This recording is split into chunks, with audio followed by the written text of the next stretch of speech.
Assalamualaikum warahmatullahi wabarakatuh. Perkenalkan, nama saya Mutia Yohana dengan NIM 222340889, berasal dari Prodi Perpustakaan dan Ilmu Informasi.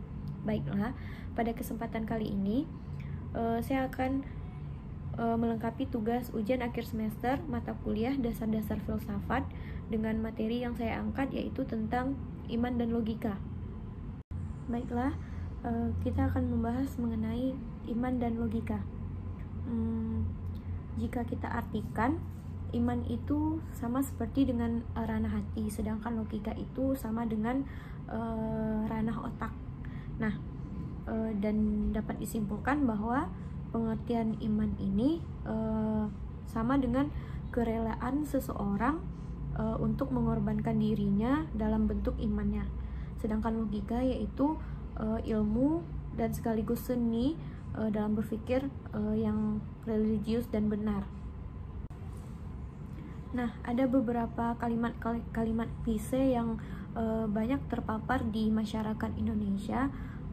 Terdapat dua bentuk kalimat klise, yaitu yang pertama, pertanyaan mengenai apakah otak manusia tidak akan mampu menjangkau atau memahami ekstensi Tuhan. Yang kedua yaitu, apakah Tuhan hanya bisa dipahami lewat iman tetapi tidak cukup oleh logika. Nah, dapat kita angkat mengenai pertanyaan ini, apakah iman itu berbeda dengan logika? Nah, pada diri manusia ini terdapat dua perangkat keras, yaitu hati dan otak. Otak mengelola perangkat lunak, sedangkan hati yaitu mengolah perangkat keras. Hati terkhusus mengolah informasi keyakinan seperti agama, mistik, dan mitos, sedangkan otak terbatas mengolah informasi seperti teknologi, ilmu, dan lain-lain.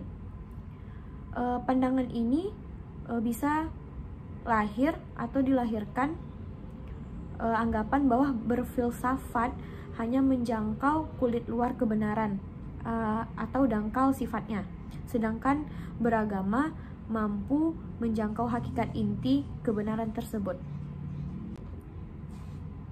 Nah, ada contoh kasus yang bisa kita angkat dalam materi iman dan logika ini, yaitu contoh kasusnya mengenai dua orang pemudi yang memiliki keimanan yang berbeda, yaitu yang satunya menganut agama Nasrani dan satu lagi menganut agama Muslim.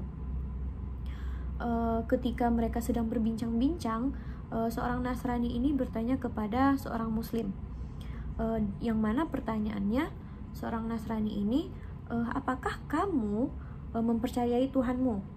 Lalu si Muslim menjawab, tentu saja iya. Seorang Nasrani ini bertanya kembali, mungkin seorang Nasrani ini menjadi penasaran terhadap Tuhan umat Muslim. Nah, pertanyaan yang ia ajukan kembali yaitu, jika kamu percaya tetapi Tuhanmu itu tidak bisa dilihat dan tidak bisa diraba, maksudnya kamu tidak bisa melihat dan meraba Tuhanmu, sedangkan Tuhanku berwujud dan berbentuk dan bisa dilihat bentuk rupanya, sambil mengangkat patung Tuhannya.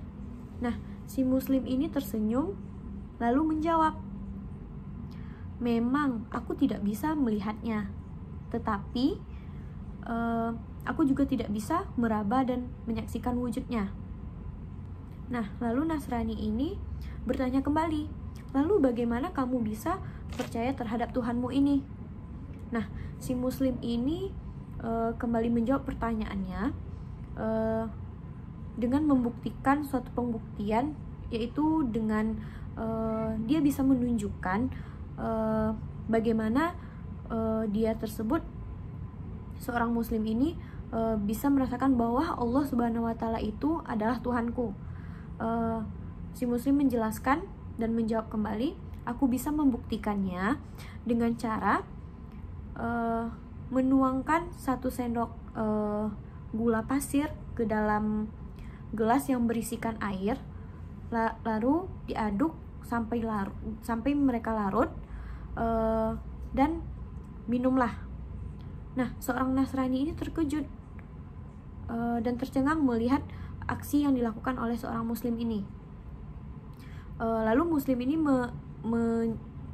menyampaikan kembali, menganalisa perkataan dari aksinya tadi. Beginilah kira-kira yang kami rasakan sebagai umat Muslim. Dia tidak terlihat, namun bisa dirasakan. Dirasakan melalui apa?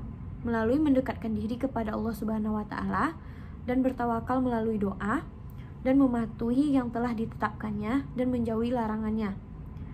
Maksudnya, jika air putih saja yang kita minum tersebut tidak akan merasakan manis atau merasakan apapun.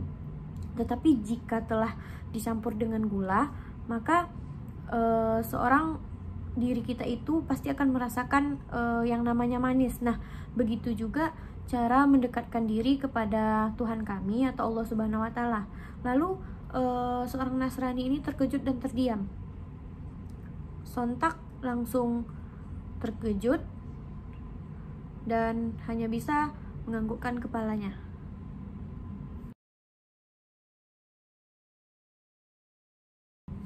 Nah, jika dilihat dari aspek iman, bahwa sebenarnya keyakinan itu berasal dari hati, penjiwaan, apa yang dirasakan. Dan jika dilihat dari sifatnya logika, hal seperti itu tidak wajar karena pembuktian tersebut tidak bisa begitu saja diterima atau dicerna oleh otak kita sebagai manusia. Nah, satu lagi kasusnya yang bisa kita angkat yaitu ketika seseorang berkata, Tuhan hanya bisa dipahami lewat iman, tidak cukup oleh logika.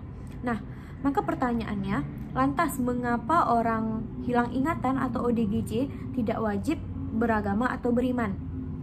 Yang jawabannya kita simpulkan karena otaklah yang melahirkan kemampuan berpikir sehingga seseorang bisa memberi nilai yang benar atau salah, baik atau buruk.